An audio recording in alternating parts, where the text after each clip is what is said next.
What's up, guys? Welcome to another episode of Coffee with Khaldor.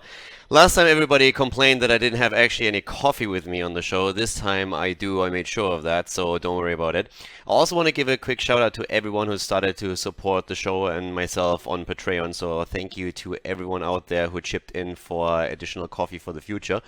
That being said, we have, of course, another guest today on the show, so we're going to go into a little bit more of an in-depth interview with CauthonLuck. Now, Cawthon has been around for a long, long time, not only as a Heroes of the Storm player, but he also played WarCraft 3 at a competitive level, he played StarCraft 2, and after becoming a Heroes of the Storm player, he now moved on to being a coach for HeroesHearth, and the boys are doing really well with his guidance, and he's talking a bit about the team, about esports in general, his personal path, and of course also what his role as a coach is. And you might have already watched the interview that I did with Bloomby just recently, and the two of them have a very different approach and a very different role within their teams. Bloomby for Fnatic more so on the psychologist end, where he tries to make sure that the team goes into the games with the right mentality and tries to help the players to have that synergy that they need. Whereas Cawthon is doing things a little bit differently, and we're going to talk with him about that today. Okay, everybody, we're here with CauthonLuck. Cawthon, welcome to the show. How are you doing today? Good. Happy to be here. Let's talk some video games. Yeah, you are actually one of the players that has been around for ages. I actually remember casting some of your games back in WarCraft 3, which feels like an eternity ago. I think 2002, 2001, I'm not quite sure. But tell me a little bit about how you actually started in esports. Were you back then when you played WarCraft? Were you still at school? Were you at university? Or was already at that time your ambition to become a professional within the scene? Uh, well, I first started getting into competitive gaming right at the end of high school. Uh, some friends introduced me to StarCraft after it had been out a couple years, Mhm. and I wasn't anything special at that, but when I picked up that game, I was just amazed at how fun it was. I'd never played anything like that. Like I couldn't believe that everybody wasn't talking about it, and that people still played like chess and all that. I was like, why doesn't everyone just play StarCraft? Like, and little did I know that, of course, Korea shared the same sentiment. I just was in the wrong country and a few years too early. But yeah, I was, I guess, lucky enough to be born at a time where when I came into competitive gaming, we had StarCraft, Smash Brothers Melee, WarCraft 3 all coming out at the same time. So I mean, I got into competitive gaming right at the time where you have these like all-time greats Mhm. that will be looked back, years from now as games that kind of kickstarted the esports scene. So, did you actually go to university or after high school? Was that already a time where you said, okay, I want to try and see how far this goes? Like, how exactly, when did you make the decision that you are trying to go and make a career out of that? That wasn't until way later. Back then, you didn't really make any money off of esports. Like, I mean, for example, I won an MLG in like 2004 Hmm. for Smash Brothers, and I made like $600 off of it or something. So you weren't exactly bringing in the bank back then. It was more of a hobby. Like it was a Hmm. big part of what I did on my free time, but back then I never intended it to be like a full-time job. I was going to a university for a time. I ended up going a different direction, going to a vocational school for a different line of work. But I was attempting to do real life things at the same time I was playing. When was the moment when you said, okay, I can actually try and make a career out of that? Because I remember those old days as you did, and when I finished my degree in university back then, for me it was one of those thought processes where I said, okay, this is from a monetary perspective one of the dumbest decisions that I can probably ever make in my life, because the scene was so small and nobody really knew how much it would blow up in the years to come. But it was so much fun that I said I'm going to try it for a year. And during and after that year, for me personally, that was when the job offer for casting StarCraft 2 in Korea kicked in, and that changed my life. But did you have a moment like that where you said, okay, I want to give this a shot? And when was the moment when you said, hey, I can actually make this work? So you may be surprised to hear, but that moment was actually not until 2016. Um, right before the qualifiers for BlizzCon, I decided I wanted to quit my job and go all out to try to make it to that 2016 BlizzCon. Hmm. Prior to that, pretty much every esport that I played, I had been either going to school or working at the Hmm. same time, so it was it was always more of a hobby, just something I really enjoyed than like a full-time job, I guess. Okay. And so, how many games did you actually play? You talked about Smash Brothers. I've casted your games in WarCraft, in Heroes, and in StarCraft. Outside of those three, which games did you actually play on a level where you said, okay, I was competitive here? I mean, those are the only games I played that had like a big competitive scene. Basically, I've played every Blizzard game pretty hardcore at some point in my life, and most of the Smash games. But when it comes to things like Diablo 3, like there's not really much of a competitive scene, right? So playing that game hardcore is like selling things on the real money auction house and stuff like that. So I mean, yeah, those are the games that you would have heard of me from. Everything else has been, like MMOs and various Blizzard games that don't really have like, high publicity or an esports scene. So the change from one game to another, I mean, when you made the change from Warcraft to StarCraft, you can make the argument that both of those are RTS games. There are, of course, quite a few elements of Warcraft that are very, very different from StarCraft 1 or StarCraft 2, Heroes being one of them. The game is a lot slower paced and focuses more on the micro than the macro aspects. But then the change to Heroes, which is a MOBA, is a completely different game. All of a sudden, you're not relying on your own skills anymore, where you play a one-on-one, you're playing a five versus five. How do skills transition from one game to another that you adapted over the time? It was really difficult at first, since Heroes was the first time I'd really played a team-based game. To be honest, it took me a long time. In the beginning of the Heroes scene, all the dominant players, all the dominant teams were just the teams that had former League of Legends pros or high-rated League of Legends players, like pretty much everyone in the first couple of years. And it wasn't until like maybe the end of 2015 where they started making some changes to the game that made the game, I guess, more friendly to macro players and like strategy, that the StarCraft players started having more success in Heroes. Because I guess things like macro, map control, that type of thing translates pretty well from RTS games to Heroes of the Storm.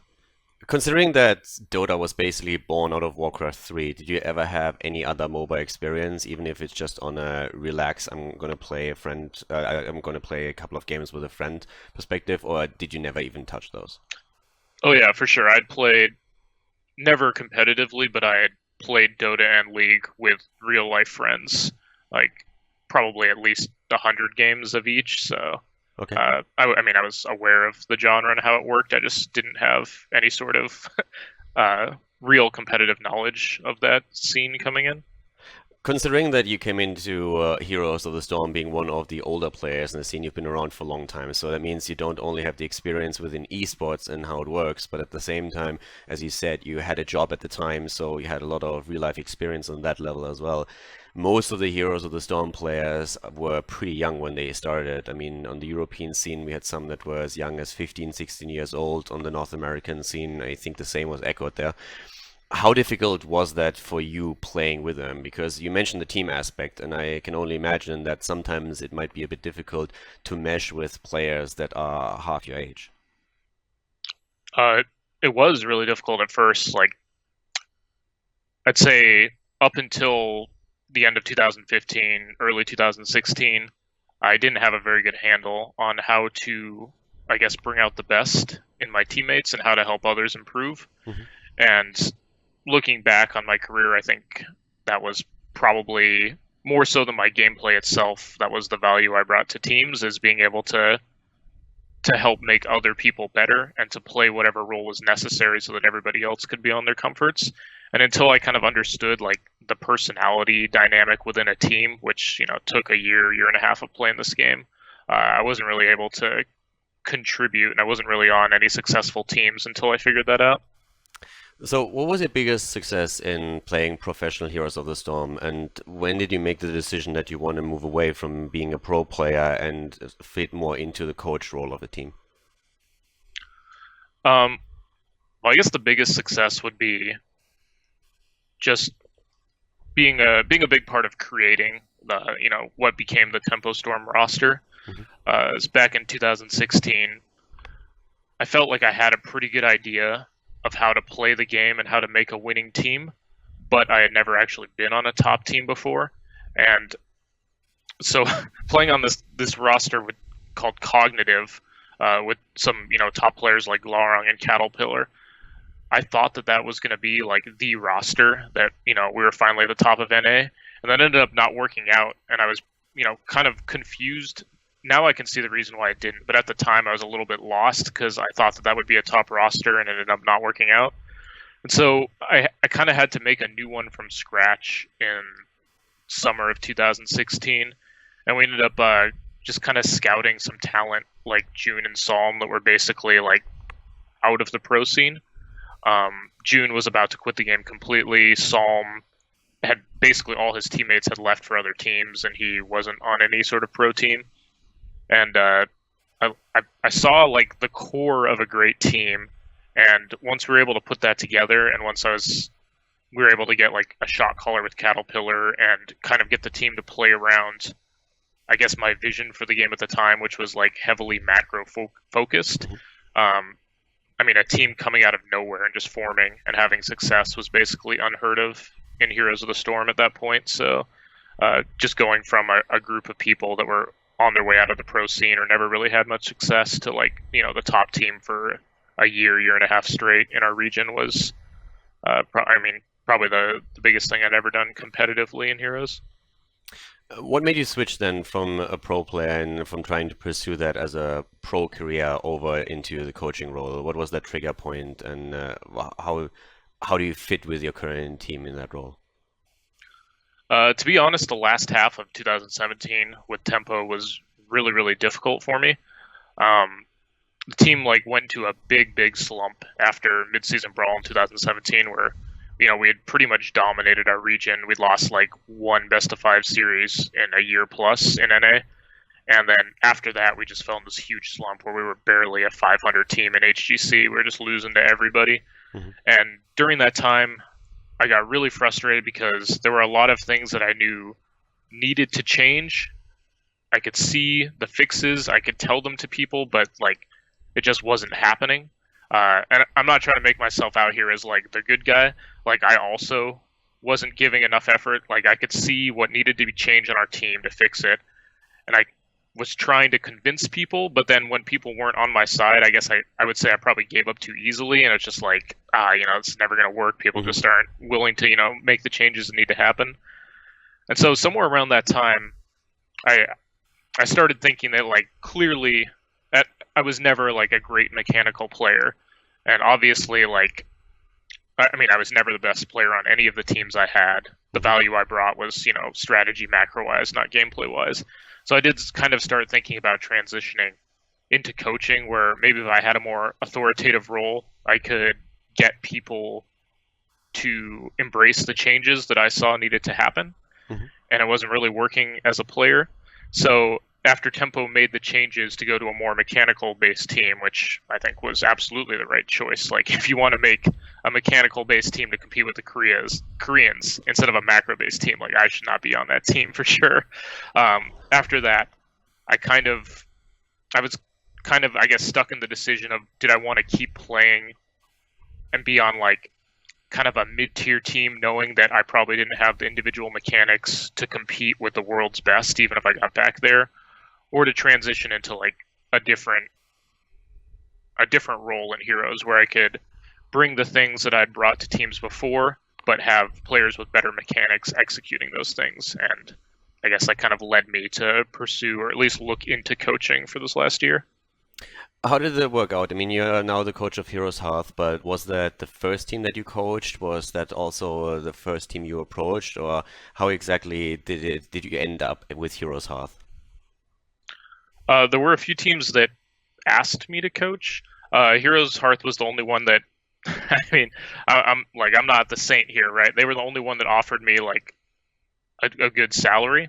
Mm-hmm. But I did look in at different teams, and I wasn't set on coaching. I was considering it. I was also considering just leaving Heroes and moving to a different game, or just going back to a normal career.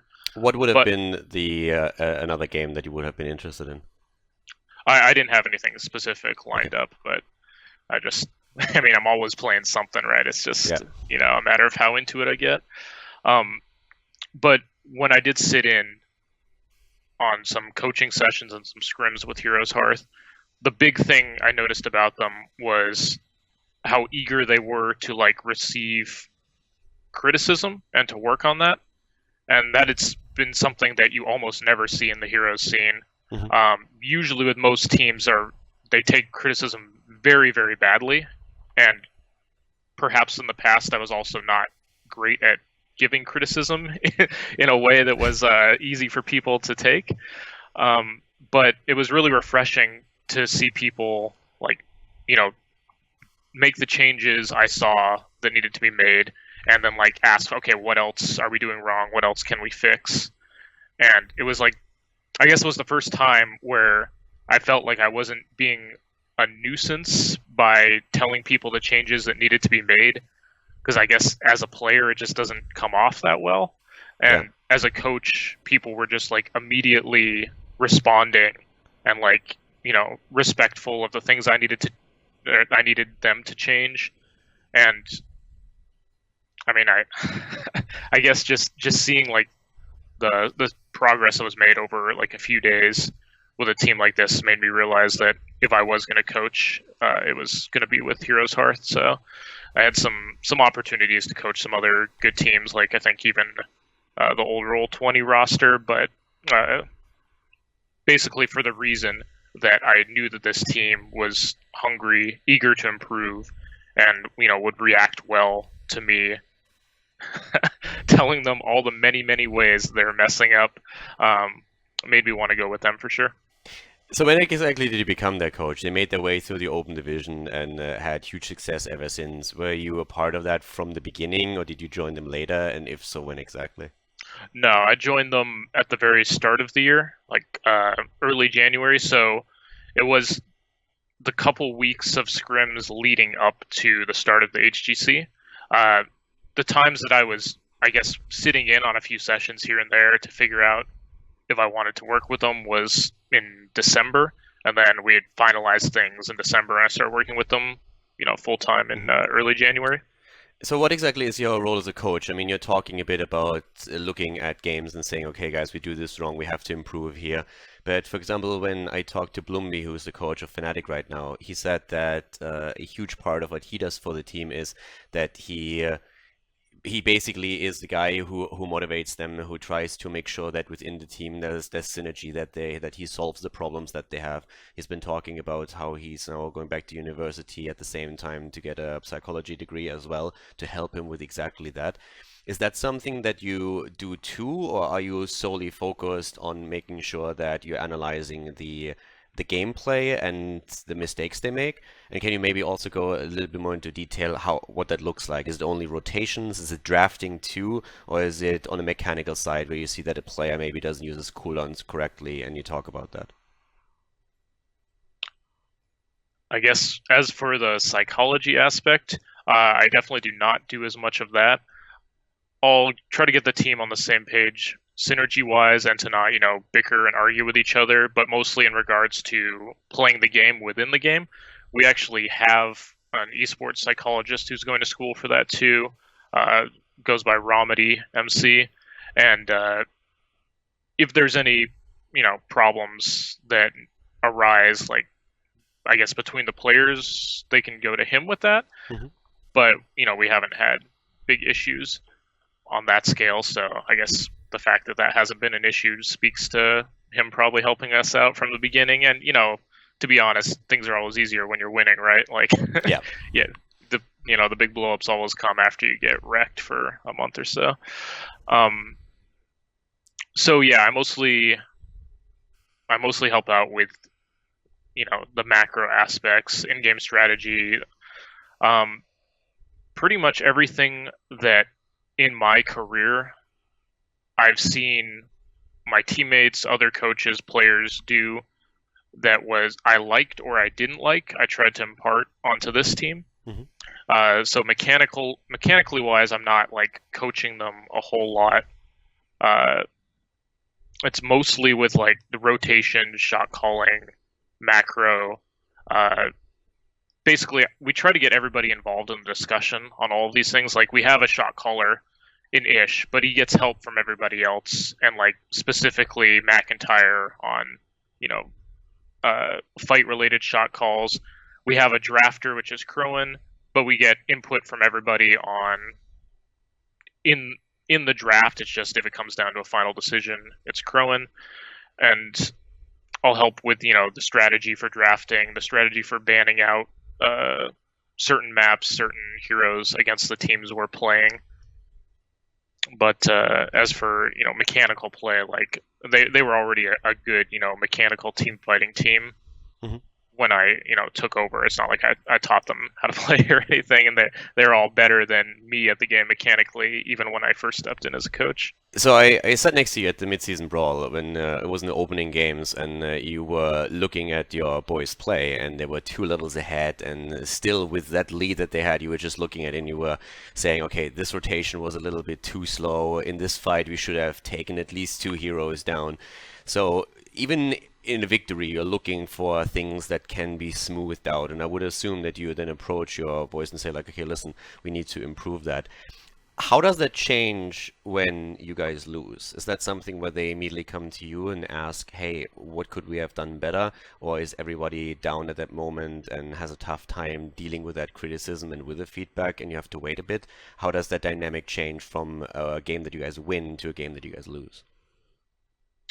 Do you mean in scrims or in tournament games? I would say more so in tournament games. I would assume, I mean, correct me if I'm wrong, that within scrims people are a lot more receptive to that.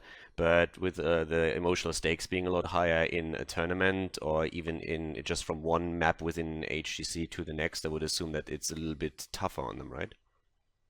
Yeah, because like you said before, even when we're winning, there. I mean, I have many things for them to prove on most of the games we win. I mean, if you win by 2 levels, if you look back over the game, there's probably a lot of opportunities where you could have ended the game, you know, 4 minutes earlier or won by 3 levels. And that's kind of the core of our team, is that we're always looking to maximize these improvements, these small things. We're not just happy with, okay, we won by 2 levels, so we assume everything we did was right. We're like, okay, was this hero the right choice? Could we have, you know, taken a bigger advantage here with something else? We're always looking to push that edge. But we do all that in scrims. When it comes down to like the actual HGC weekend or tournament, I don't think it's helpful for me to go over all the mistakes they made in the previous game, even if we lost. It's more like we need to get everybody reset mentally, think if the last game had any impact on the future game in terms of things we want to draft or their play style, and if not, just move on to what we want to do next and like immediately strategize for that. Like, I trust the team to reset and move on. And I don't think I have to go over like, hey, you guys messed up here, and here, because I think that helps you long-term improve. But when you're looking at a game like 10 minutes later, I don't think it's good to, I guess, distract people's focus into where they messed up previously when you want them to look to the future. That makes sense. You mentioned a bit earlier that you try to convey a lot of the knowledge that you yourself gathered while playing with other players, where you took some nuggets from them. Was there anyone that you feel influenced you more than others in your time as a pro player, where you took certain lessons that you're now trying to pass on? Sure. I mean, a very easy example is with Ish and McIntyre. I immediately saw resemblances in their play personalities, like calling styles, to Caterpillar and Psalm. Mm-hmm. So at the start of the year, one of the first things I did with the team is try to get us into a shot calling dynamic that was similar to what we used on Tempo Storm. Not only just because I thought it would help them as a team, but it's more like what I was used to. And like I said, I didn't have any coaching experience, so I'm kind of trying to start out at the beginning of the year with things I was familiar with. However, with with Cattle and Psalm, they had things they did very well, but also things that they were not good at and were not able to fix during the time that I played with them. Mm-hmm. You know, everybody has strengths and weaknesses, right? And I'm not saying that, you know, like that they were bringing the team down or anything, but I tried to, I guess, encourage them to emulate the strengths that those two had shown when I played with them, and to avoid like the pitfalls that some of their calls and styles had caused us at various points in the year. At the start of the year, I remember, I guess the team was a little shaky on who the shot caller should be. Ishbu wasn't like fully confident in himself, but even from the start, I told him I thought he could be a better shot caller than Cattle, who was considered, the general #1 shot caller in NA. I told him I thought he could be better with time, as long as, he made certain changes, improved himself, and I wanted the team to believe in him, and told them the same thing. And I think he's come a long way to, if he's not, better now, at least he's right on the same tier with Cattle.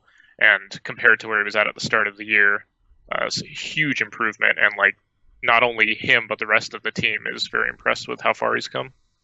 Do you feel there's like one or two players on the team that, from the way they improved over this year in particular, has impressed you the most? Is there one person that you can maybe highlight because you feel, okay, the way that, or the length to what they've taken it is something that stands out? Want me to give away my analysis of players? Just on the improvement. I'm How am I supposed to make these super teams in the future? All right. I guess the one person I would say has made a lot of improvements that's probably obvious to people watching the game would be BBJ, because the other things like shot calling improvements, drafting, etc., that's not as obvious to viewers. But with BBJ, he was ridiculed a lot at the start of the season for his play, and over time, I feel like he's made probably the most obvious improvements when you look back at our initial weeks to where we are right now. And it's not that he had some great awakening on how to play. It's that he's just been a very consistent grinder. He plays a lot on his own. He studies other regions. He's always like talking about strategy in Discord. He's showing up to scrims like every day on time, warmed up, ready to go. And he's really just like putting in the ideal grind of a player who is like passionate and wants to make it, wants to improve themselves. And just seeing like how far he's come in 5 months, just following that sort of like regiment, and everybody can see it in his play at this point. Talk to me a little bit about the offline events so far this year, because when we had our interviews with the team at the Western Clash, for example, they talked a lot about how they or one general sentiment that was echoed is, we are always here to improve. We want to get better. We want to get the experience at these events. We want to make sure that on the international stage we just are a little bit less nervous when we go into the stage, that we get the experience, what it feels like to play against different regions. And so that stood in the foreground. At least that was the emphasis that we took away as casters when we talked to you guys. But then with the mid-season brawl, did that change? Were you guys expecting more from your own performance? Like, talk to me a little bit through offline events and how you are currently looking at those results and the performances that the team had. Yeah, I'd say that's the core of our team, is that starting out this year, I wanted to make it clear that I didn't care too much about the results on a given weekend, a given game, a given set. What I cared about is the lessons you took from those games, win or lose. Like, I didn't expect us to be the best team by X time, but what I did expect is for my team to always be improving more every couple weeks than every other team around them. And eventually we would reach a spot where, the wins would come on their own. I think that was our mentality for the first couple internationals as well. I kind of had a plan in place on the things I wanted the team to take from each international. The first one, the fact that we were even there was like such a bonus, I guess. Nobody really expected it. And so we didn't really play with any pressure. And so that was pretty easy. And we got to see, it was a lot of the players' first time seeing, the current EU strength. Some of them I played against EU in 2016, which, wasn't really the same as it is now, where Europe's just like the dominant region, except for, like a team from Korea. And so we got to learn a lot about EU style of play, drafting, macro, and we took that back with us, and, we made very clear improvements after the international, and we got to the point where we could, challenge towards the top of the standings. And then for the midseason brawl as well, I went into that and I wanted the team to see, okay, so we've already seen the ways that other teams are better than us in, these aspects. Now let's see how far we are behind the world's best in terms of like team fighting, micro, individual performance. And that was kind of what we took back with us from the MSB, because our team is, it's pretty well known for our team fight strength and our synergy, but compared to the top teams from Korea, like we were getting 5-man wiped all over the place in that tournament. And until you experience it for yourself, like you don't really know. And so after we experienced that, we kind of looked into it, looked at things we should be doing more like the Koreans, how to get those clean one-shot kill comps the way the Koreans do. We look to make those improvements, and I think it's also been successful for us so far this season as well. As I think our team fights, our one-shots, like our aggression has bumped itself up like a very, very noticeable amount since the MSB. And really that's all I care about. Like the placings at those tournaments, kind of irrelevant for a new team. Mm-hmm. What I care about is the improvements they make in the month or two following the tournament, instead of like, getting mad and going into a slump like NA teams typically do. How does it change now, though? Because right now you're in a spot where you are currently really dominant in your own region, and you had a continuous improvement. And at some point, of course, just trying to improve is probably going to fall off. At some point, the players will want to have also the international success and not only within their own region. So now that we're heading into another Western Clash and we have BlizzCon as the big goal towards the end of the year, do expectations of the way that you approach tournaments on also where you place change, or is there no change in your attitude towards these events? Yeah, I think it's definitely changing. The team probably expects more of ourselves at this next Western Clash than just learning some lessons and moving on. Mm-hmm. Because the previous events we go into it and we're one of the weaker teams of the teams there, whereas this one will probably be on the upper half of the strengthened teams. So there's clearly still things to learn. Like anytime you play Dignitas, you've got endless things to learn from them. But yes, I agree that we do expect better results from ourselves at Western Clash, more so than just learning. But there is still going to be an emphasis on making sure we approach the Western Clash in a way that leads us to being at our peak form for BlizzCon. BlizzCon's, the end goal. Once we get there, we're focused on our performance at that event, not, the long-term improvement, where I'd say this coming Western Clash is kind of a mix of both. How does training in the North American region currently look like? Because a problem that was highlighted in the past is that in NA, more so than in other regions, you had a very big gap between the top teams and the bottom teams. And a concern that some players echoed was that they have only a very limited amount of teams that they can get good practice with. And if you would end up playing one of these teams, maybe on a certain HCC week, and you would try to dodge that team in scrims because you, of course, don't want to give anything away. Has that changed? Do you guys get good practice? Is it difficult for you to find scrim partners where you gain something out of the experience? Or what does that currently look like for North America? Let me address that in two parts. So first off, I only partially agree with the whole it's hard to find good scrims. Mm-hmm. Especially when we were starting out and our team had a lot more weaknesses. I didn't really like the usual NA mentality of like, oh, we're better than this team in the standings. That means they're trash. We can't learn anything from them, in scrims, draft, etc. The way I approached it initially is most teams, even if they're bad in the standings, they have some aspects of the game that they're really, really good at. Even when you're looking at, the bottom teams, maybe they pretend, invade, aggression, gank on the map like really well, or maybe they play a particular comp really well, maybe they play a particular map really well. I think it's kind of short-sighted to just assume that team is just bad in general, when you should just be looking for the things they do well. And in scrims, maybe you give them their best things on purpose. Maybe you play into their strengths and you try to learn from the things they do well instead of just exploiting the things they're bad at in scrims. Do you actively talk that through before you scrim a certain team? That you, for example, look at you mentioned they're good on a certain map. Do you actively, before you scrim someone, look at their track record, maybe within HGC, and you say, okay, this is their best map. This is a comp that they are still doing really well with, even though they might have lost the series against their opponent, and you give them those tools and say, okay, this is the best you got, try and beat us with that. Is that something that you talk through with them, or does that just come at some point naturally? It's something we did more so at the start of the year when we had a lot of areas of our game to improve on, as we would look to, basically try to learn or steal things that other teams did well in that way.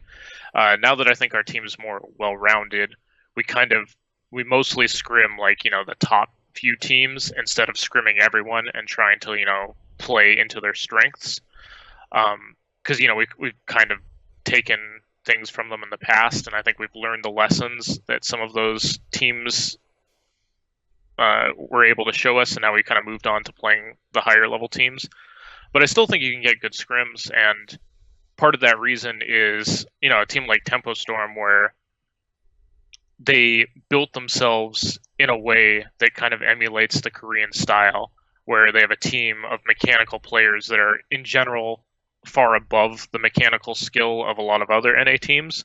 And so you can get, practice in certain aspects of the game against that style of team, and then you can get practice in more map control macro aspects of the game against maybe a team like Team Freedom, a team Octalysis. Even though they have pretty bad results for whatever reason in HGC, they're an incredibly good team in scrims. They just seem to not be able to replicate that in pressure. So I think there's plenty of good scrim partners to get. You just kind of have to go into the scrim with an idea of what you want to learn against certain teams, and maybe what the other team's strength is and how you can learn from that. So one question that I always had is that we had just in the recent past, a lot of players have been very vocal about advantages and disadvantages that come from server choices for games that are being played. Is that something where you feel the impact is big enough to really influence an entire series? And is it something that you address in your scrims as well? That you, for example, say you give an opponent that server advantage to try to play at a disadvantage to get more used to it? Or is it just like a swap between servers from map to map? Well, I guess you would intentionally play at a server disadvantage if your HGC games that weekend are on. So our home server is Central. If we're playing a team that weekend that's on West, we'll practice and scrim the entire week, attempting to play on West. Unless the other team wants to play on Central, then we'll switch off. So yeah, you do intentionally play at a disadvantage in scrims in order to prepare yourself for that difference in HGC. And unfortunately, memes aside, it is very, very noticeable. The internet infrastructure in the US is really bad. And you have to not only change your strategy, but change the heroes you play, and sometimes who's on what hero. When I have, a player that's on the East Coast and a player on the West Coast, which one of them is playing Tracer? It doesn't always matter which one's better at Tracer. Sometimes it matters which one has better ping because of the server we're playing on. So, it does make a big difference, unfortunately. Although, I do think it's a little lame to just always use it as an excuse, because, you get a home game and an away game. Which one's coming up. You need to be prepared for that. Yeah. You mentioned the ping that it influences hero choices and strategy choices.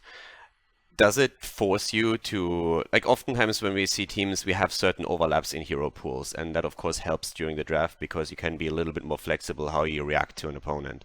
But oftentimes you still try to keep players in their own pocket just so that you have a more variety, more heroes to play in general. Does that problem that you just addressed force you to tell your players, okay, listen, we already have, let's take the Tracer example. We already have a Tracer player here, but I need you to also pick up Tracer because depending on the server we play on, we might have to swap you over. Does it go to that extent, or is it just that okay, I have two players that can play it, but you don't tell a player you have to pick that hero up because if we are playing on another server, I need you to switch over? Can happen like that sometimes. It's just a matter of priorities. In the situation, with Tracer as an example, if you know for sure that the coming week is going to be on a certain server that really gives an advantage to heroes like Genji or Tracer, then yeah, we'll probably have the player with lower ping be practicing that in the week coming up if we're going to play it a lot. If we're not going to play it a lot, then maybe it's something we don't really focus on in practice, and when the day comes, maybe we just throw them onto that hero. It's hard to give a definitive answer because it's all just a matter of priorities. Like if you're practicing one thing, you're missing out on practice on another. So Yeah. You talked a bit earlier about how when you made the decision to move away from being a player, you were looking into, first of all, being a coach, which obviously is what happened, but that you were also thinking about moving back into a more normal standard job. Is that still something that is on your mind at any point? Because you have to, of course, think about the future too. And now, as a coach, you're having a huge success with your team. Is that something that you are going to try and pursue and then maybe move even into a more administrative role within an organization if at any point that doesn't work out anymore? Or is it always on your mind that you might have to move back into a normal job? How does that currently work for you? I'd love to stay in esports. Ever since I quit my job, 2+ years ago to go full time in Heroes, I haven't gone back to working normally. I wouldn't say that I'd stay out of it forever, because even when I worked normal jobs, I was working things that I enjoyed doing. Like I worked in the gaming industry. I worked on some games like Smash Brothers, which I have a pretty deep competitive connection to as well. So working in the games industry is something I would like to do in the future again, if the right opportunity comes.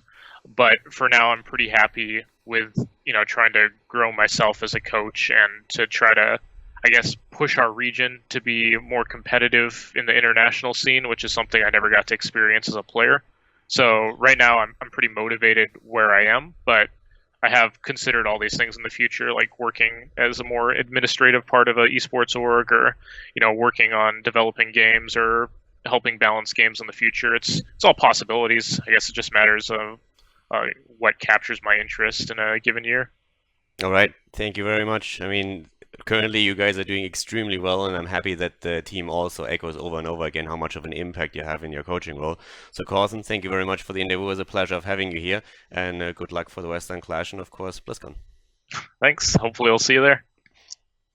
Thanks for watching, everyone. If you liked the video, make sure that you give it a thumbs up on YouTube and also subscribe to the channel if you haven't done that. And also, if you want to support the show, you can do that on Patreon. As we said before, you can chip into the coffee tip jar if you so want. So check it out if you haven't done so yet. And I see you next week with another interview. And I hope that you guys have a good weekend. See you soon.